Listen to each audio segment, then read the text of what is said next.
Bismillahirrahmanirrahim. Assalamualaikum warahmatullahi wabarakatuh. Sahabat yang beriman, salah satu sifat yang dibenci oleh Allah adalah kikir atau pelit. Dalam ajaran Islam sendiri kita dianjurkan agar bersikap dermawan. Sebagaimana dijelaskan dalam sebuah hadis, apakah ada penyakit yang lebih berbahaya daripada sifat bakhil dan pelit? Hadis riwayat Tabarani. Melalui hadis tadi dijelaskan bahwa sifat pelit atau kikir itu bahaya bagi manusia, baik di dunia maupun di akhirat kelak. Lalu bagaimana dengan nasib orang pelit dalam Islam, terutama ketika di akhirat? Berikut adalah penjelasannya. Orang pelit menurut Al-Quran dan hadis. Hukum orang pelit dalam Islam sangat jelas ditegaskan dalam Al-Quran dan hadis. Allah Subhanahu wa Ta'ala berfirman dalam surah Al-Imran ayat 180 yang artinya, dan janganlah orang-orang yang bakhil membayangkan bahwa kebahilan mereka itu baik bagi mereka. Sebenarnya kebahilan mereka itu adalah buruk bagi mereka. Mereka akan dibawa ke dalam apa yang mereka bahilkan itu pada hari kiamat.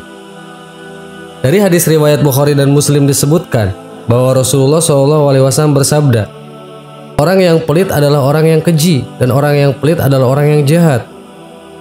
Berdasarkan ayat-ayat dan hadis tersebut, jelas tergambar larangan keras terhadap sikap pelit dalam Islam. Orang yang pelit akan mendapatkan konsekuensi hukumnya di akhirat, yaitu dibawa ke dalam kebakhilan mereka sebagai bentuk hukuman atas perbuatan pelit yang mereka lakukan selama hidupnya. Dengan demikian, dalam pandangan Islam, sikap pelit memiliki hukum yang sangat buruk, dan sebagai umat Islam kita dianjurkan untuk selalu berbuat baik dan tidak pelit dalam berbagi rezeki kepada sesama. Semoga kita bisa menjauhi sifat pelit dan selalu bersikap dermawan sebagaimana yang diajarkan dalam Al-Quran dan hadis. Rasulullah memerintahkan untuk menjauhi sifat pelit. Rasulullah menyuruh umatnya untuk menjauhi sifat pelit atau kikir karena sifat tersebut dibenci oleh Allah. Pelit atau kikir merupakan sikap yang meredakan rasa kasih sayang dan kepedulian terhadap sesama.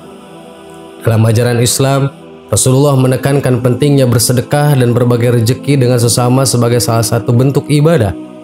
Sifat pelit dan kikir menunjukkan ketidakakuratan dan ketidaksetiaan terhadap ajaran Islam yang membuatnya dibenci oleh Allah Subhanahu wa Ta'ala. Dampak negatif dari sifat pelit atau kikir adalah terjadinya ketidakadilan dalam pembagian rezeki, kemudian menimbulkan permusuhan dan ketidakharmonisan dalam hubungan antar sesama.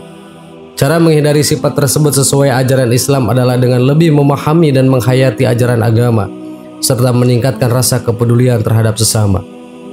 Rasulullah juga mendorong umatnya untuk lebih bersedekah dan berbagi rezeki dengan orang lain sebagai bentuk penghindaran dari sifat pelit atau kikir. Dengan demikian, ajaran Rasulullah, umat Islam diharapkan dapat menjauhi sifat pelit atau kikir dan meraih keberkahan dalam hidup. Nasib orang pelit yang harus diwaspadai.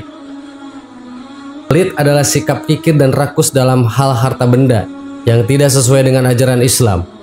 Hukum bagi orang yang pelit adalah terancam siksaan di dunia maupun di akhirat. Dalam ajaran Islam, pelit dianggap sebagai dosa besar yang akan mendatangkan ancaman di akhirat, seperti masuk neraka dan mendapat siksaan yang pedih. Dalam kehidupan akhirat, orang yang pelit akan mendapat ancaman berupa kefakiran dan kekurangan dalam nikmat Allah. Dosa kepelitan di akhirat adalah tidak mendapat kasih sayang dan ampunan Allah, serta terpisah dari kebaikan surga. Untuk menghindari sifat pelit dalam sehari-hari, solusinya adalah dengan melaksanakan ajaran Islam tentang sedekah dan berbagi kepada sesama. Islam mengajarkan untuk memberikan sebagian rezeki kepada yang membutuhkan dan tidak kikir dalam berbagai kebaikan. Dengan mempraktikkan ajaran Islam tentang kasih sayang dan kedermawan, sifat pelit dapat dihindari dalam kehidupan sehari-hari. Dengan menjauhi sifat pelit dan menerapkan ajaran Islam tentang kedermawanan, seseorang dapat menghindari hukuman dan konsekuensi kepelitan serta mendapat kebaikan dan pahala di akhirat. Kisah Qarun yang kaya raya tapi pelit. Al-Quran menegur sifat pelit melalui kisah Qarun, seorang yang kaya raya namun pelit terhadap pemberian kepada orang lain. Allah mengisahkan hukuman yang diterima oleh Qarun karena sifat pelitnya, yaitu bumi menelan habis kekayaannya. Firman Allah dalam surat Al-Qasas ayat 76-77 menggambarkan kebinasaan Qarun akibat sifat pelitnya. Nabi Muhammad SAW juga memerintahkan umat manusia untuk menjauhi sifat pelit. Beliau bersabda dalam sebuah hadis, sesungguhnya belanja yang paling baik adalah yang paling banyak yang diperlihatkan, Dan sesungguhnya sebaik-baiknya pemberian adalah yang paling sedikit yang merasakan. Hadis ini menunjukkan anjuran untuk bersedekah dan tidak pelit dalam memberi. Dari kisah Qarun dan ajaran Nabi Muhammad SAW ini, kita dapat belajar betapa pentingnya menjauhi sifat-sifat pelit dan rajin bersedekah. Sahabat yang beriman, Al-Quran dan hadis-hadis Nabi juga mengingatkan kita tentang bahaya sifat pelit dalam kehidupan dunia dan akhirat. Oleh karena itu, mari kita selalu berusaha untuk menjadi orang yang dermawan dan tidak pelit dalam memberi. Wallahu a'lam. Assalamualaikum warahmatullahi wabarakatuh.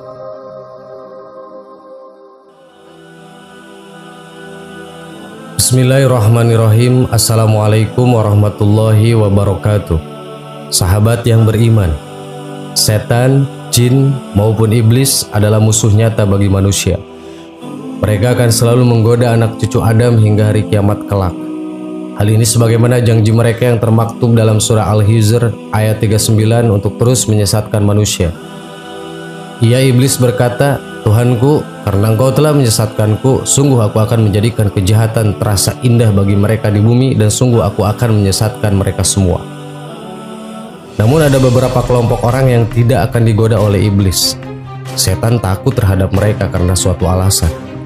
Lantas siapa saja golongan manusia yang paling ditakuti setan? Golongan orang yang sangat ditakuti setan, iblis, dan setan berjanji akan terus mencoba menyesatkan manusia. Akan tetapi, ada sejumlah orang yang tidak berani mereka goda. Berikut golongan manusia yang paling ditakuti setan. 1. Orang yang takut kepada Allah. Manusia yang takut kepada Allah sangatlah ditakuti setan. Nabi SAW melalui sabdanya menuturkan, barang siapa takut kepada Allah, Allah menjadikan segala sesuatu takut kepadanya.